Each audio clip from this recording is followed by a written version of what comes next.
Le regard. Le regard. Comment vous regardez? Le premier regard à vaincre, c'est votre regard.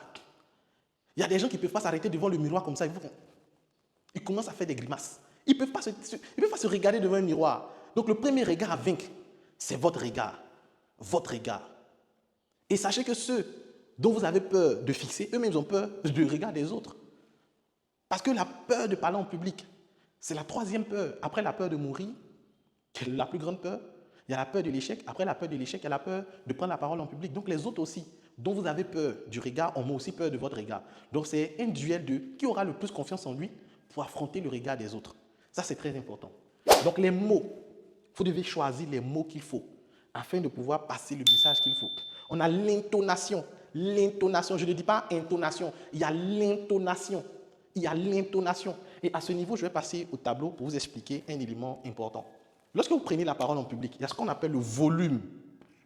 Il y a le volume de votre voix, plus et moins. Il y a la variation. La variation.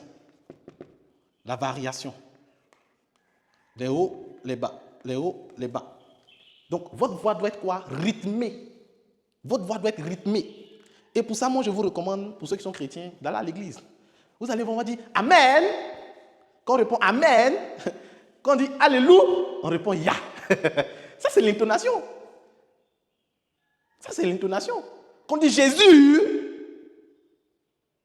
vous voyez que ce n'est pas pareil. Il dit « Jésus ». Quand on dit « Jésus », quand vous dites « J'ai faim », vous dites « J'ai faim ». Vous voyez que ce n'est pas pareil. Quand on dit « Oh, laisse-moi »,« Oh, arrête »,« Oh, laisse-moi », et puis on dit « Laisse-moi ». Vous voyez que le volume et le ton de ma voix, en termes de volume, ce n'est pas pareil. Le message qu'on dit bonjour, et en Côte d'Ivoire, on dit bonjour, et puis bonjour, ce n'est pas pareil. Que quand on dit bonjour, c'est pour demander une nouvelle. Mais quand on dit bonjour, ce n'est pas le même bonjour. Le jour n'est plus bon. Le jour n'est plus bon. Donc c'est la variation de la voix. Si vous avez une voix qui est monotone, si votre voix est monotone, ça veut dire du début jusqu'à la fin, vous gardez une voix qui est monotone, ce qui va se passer, c'est quoi? Les gens vont dormir. Parce qu'une voix qui n'est pas variable, il n'y a pas de variation de la voix est monotone, les gens vont dormir.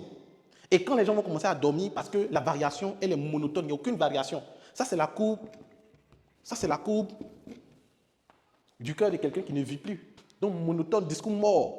Donc, vous devez éviter d'avoir une voix qui est monotone. Il doit avoir des hauts, il doit avoir des bas, il doit avoir des moments de pause. Comme ce que je viens de faire.